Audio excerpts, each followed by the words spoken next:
begin with breaking news coverage of the storms that raced across northeast Wisconsin. Many communities will be cleaning up today. The storms hit late last night and early this morning. They brought driving rains and powerful winds. Several homes have been damaged. Trees and power lines are down throughout the area.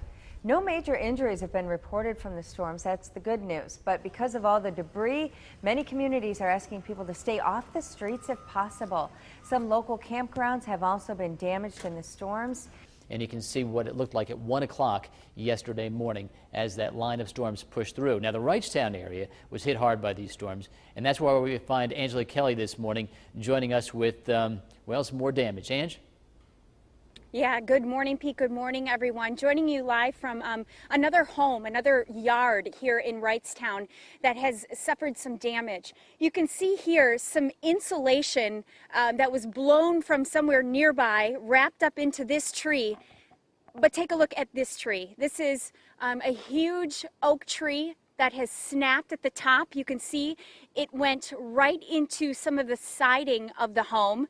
And if you take a look down here, this large oak tree as well has pretty much just snapped at the base, and it is covering the entire backyard of this homeowner's property.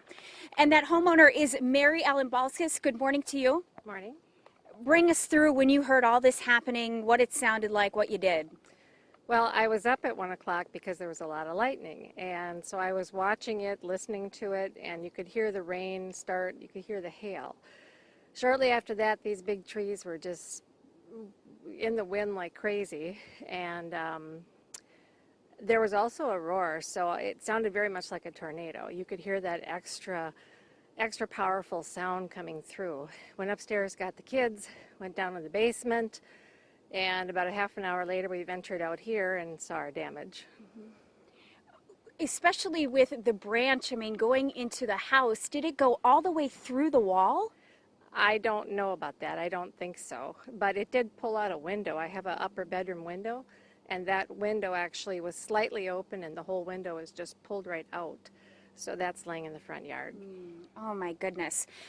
What's next? How do you even begin to clean up, start fresh? Well, I thought about that a lot last night when I was trying to sleep. Calling the insurance person, number one. I suppose hoping my family and friends will help us pull some of this out, and we're going to need a good arborist. Yeah, well, thank you so much for talking with us, and we wish you the best of luck. Best thing, nobody hurt here in your home. No, no one was hurt. Okay, and no other injuries being reported here in Wrightstown, but certainly a lot of damage. Earlier this morning, we showed you somebody's detached garage that had actually collapsed. Even prior to that, we'd shown you part of a roof from a shed that was blown right off. And of course, I know, Pete, you know, no confirmation of what happened here, no confirmation of a tornado, but certainly something happened and caused a lot of damage here.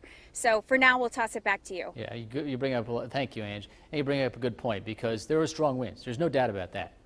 Well, good morning, Rachel. That's right. We're still in Maribel, and we are on Rosencrantz Road at the corner of Rosencrantz and Schultz Road. And this is the sign that used to be mounted at that corner, marking where Schultz Road is. And what happened is a lot of trees have been falling, not only here, but specifically right at this location. And what you can see here is some very, very tall, very, very large trees that have just been completely blown over, uprooted. The entire main root system has just been completely pulled out of the ground. And what I've been noticing right in this area anyway, which is not too far from where we were showing you that that destroyed barn, is a lot of the trees, when they have fallen down, have all been kind of pointing in the same direction. And when you see that, that tends to be more of an indication of straight line winds.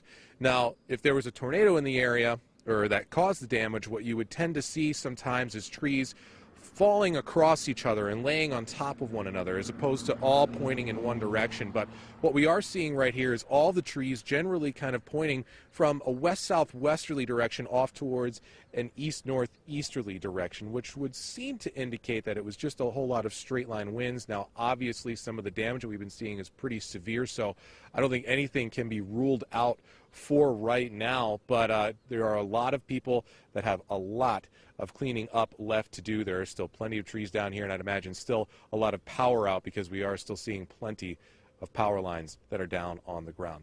Reporting live from Maribel, a meteorologist, Phil DeCastro for Fox 11. All right, thanks, Phil. The storm also took direct aim at Apple Creek Campground in Brown County. The high winds scattered trees across the grounds. Now, initially, officials said people were hurt, but the town of Lawrence fire chief said later that no one was hurt. Campers said the winds sounded like a train, and they took cover to ride out the storm. My wife and grandbabies, well, they laid in the floor and covered up because we knew what to do. And then it passed by, and I went outside and I looked at the trees cut from the top. Some campers were trapped in their trailers by downed trees. Firefighters responded and helped to get everyone out. Debris and power lines still blocking some major streets in Appleton, and Doug Higgins is there this morning with the latest. Hi, Doug. Hi there, yeah. Rachel, we're at Richmond and Northland Avenue, and power lines are down here, and big trouble for traffic. This is one of the major intersections in Appleton, one of the most highly traveled, and because the power lines are going right across Richmond, basically it's shut everything down. So the traffic is trying to make its way across an intersection with no lights, so it's an uncontrolled intersection right now. I've already seen one person drive through the closed lane and actually hit the power lines. Luckily, he was able to back up his car and drive away. But now we're really starting to see the impact. Fire and rescue vehicles are having to go around all of these intersections that have power lines down or trees down. So it's going to be a real challenge for those lifesavers out there who are helping out people affected by this power outage to get around the city. My best advice, if you're in and around the Richmond and Northland Avenue area, try and avoid it the best you can. Looks like power outage is going to be something we're going to be dealing with for at least the next day, if not maybe even longer. And a lot of the businesses here are hurting too. We've got many fast food restaurants, coffee shops, and even a gas station. And they're all without power, and they're waiting for the power to come on. And looks like it's going to be some time before that power is up and running. So it's a game of wait and see now, Rachel. We're just going to be going over the numbers hour by hour. Yeah. Hopefully we're going to see more people getting that power back as we head on into the afternoon hours. But for now, looks like we just have to hunker down and deal with all of these outages. Yeah, not a good start to the day for some, but I can see people behind you taking the advice to use it as a four-way stop. You know, there's no traffic lights, so pretend that it's a four-way stop and everybody will stay safe, hopefully. Yeah, that's the best advice to do it, and hopefully they'll all do that. I haven't seen everybody doing that. It's a good piece of advice for people, though. Definitely use the four-way stop idea. Drive slowly in these intersections. You stay safe there too, Doug. Thanks so much. Doug Higgins live in Appleton this morning. Here's a quick look at some other stories making news today. A Waupun police officer who was arrested after a statewide manhunt is now being held in the Burnett County Jail. Brad Young, a police lieutenant, reportedly surrendered to authorities at a house in Burnett County last night. He's accused of breaking into a restaurant and stealing 2 vehicles. Officials also believe he may be linked to other burglaries in Green Lake County. A 22-year-old woman arrested after her car hit 2 Green Bay homes could still face more charges. The crash happened yesterday morning on 9th Street. The driver's already facing OWI charges, but officials say more charges are possible. The U.S. has closed nearly 24 embassies, and the threat level forces further precautions. At least 70 employees at the embassy in Yemen were evacuated and flown out of the country. The State Department is not evacuating U.S. citizens living in the country, but urges Americans to get out. The threat level increased after messages between the top al-Qaeda chief and the leader of the Yemen-based group were uncovered by officials. Yemeni officials say they've disrupted some planned attacks already. Officials say there's about 1,400 U.S. Marines positioned off the coast of Yemen to help if needed. Happening today, the drawing for an estimated $425 million is tonight. After taxes, the lump sum payment would be, just $244 million. The odds of hitting the jackpot are 1 in more than 175 million. Powerball is played in 43 states. Did you get your money in, Pete? Do you have $2 Yes, I do. loan me? Yes. You sure? Yes. Can you do that? Yes. But then will you take my winnings if we win? Yeah. Okay, that's what I mean, thought. no, of course not. is because we had some very strong winds obviously go into the area, and Phil DeCastro is there live this morning with a look at what happened. Morning, Phil.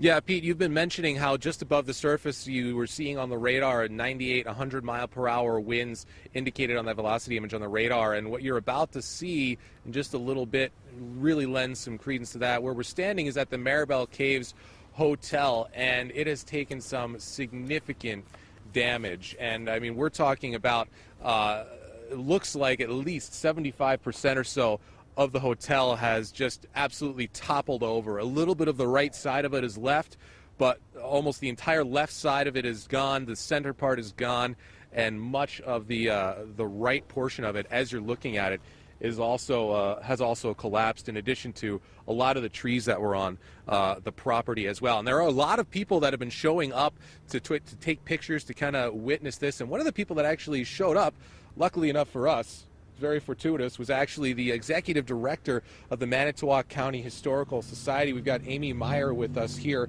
and if you could just give us a little bit of history about the hotel. Yeah, this hotel was built about the year 1900, and it has since then been a really big icon for our local history. So it's sad to see it in this state today.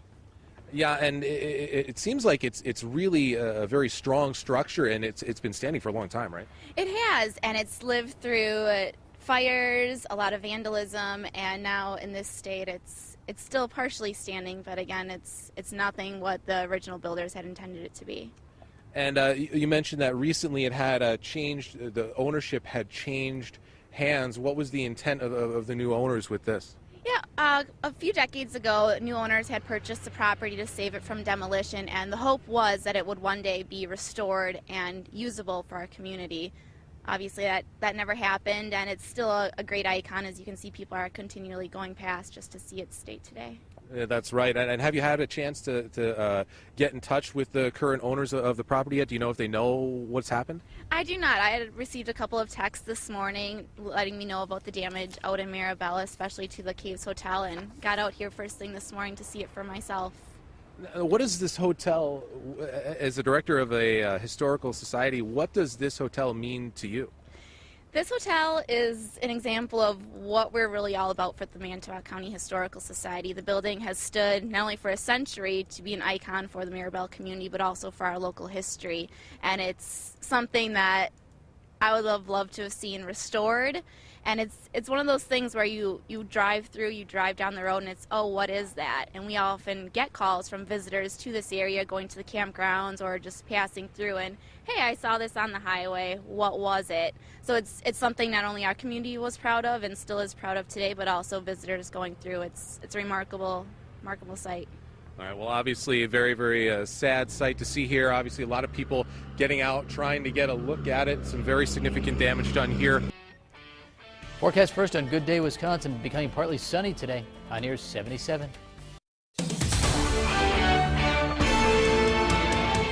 The storm damage is almost unbelievable in some communities, and Wrightstown was hit pretty hard. That's where Angela Kelly is. She joins us now live with more. Good morning, Ange.